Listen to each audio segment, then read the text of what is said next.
King cobra इस महिला के माथे पर एक किस करता है और उसे पता चला कि वो जल्द ही गर्भवती हो गई थी। और खिड़की पर किंग कोबरा ने महिला को आशीर्वाद दिया और अपने मुंह से महिला के पेट पर एक फूल फेंका और पलक झपकते ही फूल महिला के पेट में समा जाता है। और फिर डॉक्टर ने बच्चे की जांच की तो उसने देखा कि बच्चा पेट में एक सांप के साथ खेल रहा था, जिसे देखकर महिला और डॉक्टर बहुत हैरान होते हैं। उसने सोचा था कि उसे सांप ने आशीर्वाद दिया होगा। और घर लौटने के बाद महिला मंदिर से सांप उठाती है, जिससे आदमी हैरान होता है और महिला सांप की पूजा करने लगती है और आदमी उसे देखता रहता है। यह दृश्य जब पड़ोसी के बुढ़िया चाचा ने देखा तो वो दंग रह गया और कहा कि हमारे शहर में नाग राजा की पूजा करने की आपकी हिम्मत कैसे हुई, क्योंकि शहर का सबसे अमीर आदमी जिससे सब लोग डरते हैं वो ईगल किंग की पूजा करता है और वह सांपों से नफरत करता है, इसलिए वो स्पष्ट रूप से उसके खिलाफ जा रही है। और यह देखकर उसका पति भी बहुत गुस्सा करता है। और फिर वो दोनों नाग की मूर्ति को लेकर नदी के किनारे जाते हैं और फिर से नदी में से एक बड़ा नाग बाहर आता है, जिसे देखकर महिला का पति बहुत हैरान होता है और उसे देखता रह जाता है।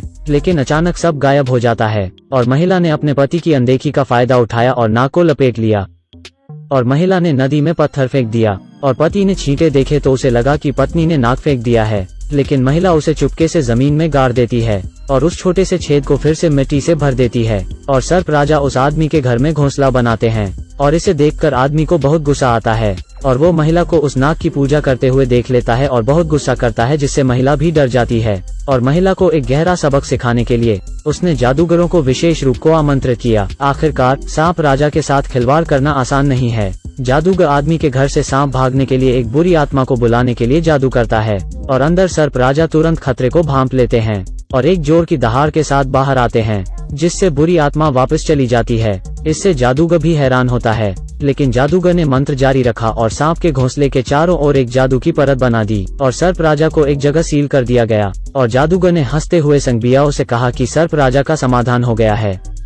फिर विलाप करते हुए आदमी ने मशाल फेंकी और आदमी की फूस की झोपड़ी में आग लगा दी। और महिला ने जागने के बाद तुरंत सर्प राजा के बारे में सोचा जो वहां विराजमान थे। फिर महिला ने सांप को पकड़ा और उसे उठाकर वहां से भाग गई, लेकिन एक महिला उसे सांप के साथ भागते हुए देख लेती है। फिर उसने तेजी से उसका पीछा किया और महिला की पीठ के बीच में एक चाकू फेंक कर वार किया, लेकिन महिला ने दर्द सहा और एक पत्थर उठाकर उस महिला पर हमला किया। और फिर वो वहां से जल्दी से मौका देखकर भाग गई और महिला अचानक भागते हुए सड़क पर गिर जाती है और तुरंत सांप राजा को बाहर निकाल कर रख देती है। लेकिन सर्प राजा डर गए थे और हिल नहीं पा रहे थे, इसलिए महिला मुश्किल से खड़ी होती है और कुछ सोचती है और उसने बड़ी मुश्किल से अपनी पीठ से चाकू निकाला और सर्प राजा के सिर पर अपना खून लगा दिया, जिससे नाग राजा पर किया गया जादू टूट जाता है और वह ठीक हो जाते हैं। गुस्से में सांप को होश आता है कि आदमी अभी भी उसका घोंसला खोद रहा है, इसलिए वो तुरंत उनके पास जाता है। लेकिन इस समय सांप राजा ने महिला की चीख सुनी और वो तुरंत उसके पास भागते हैं।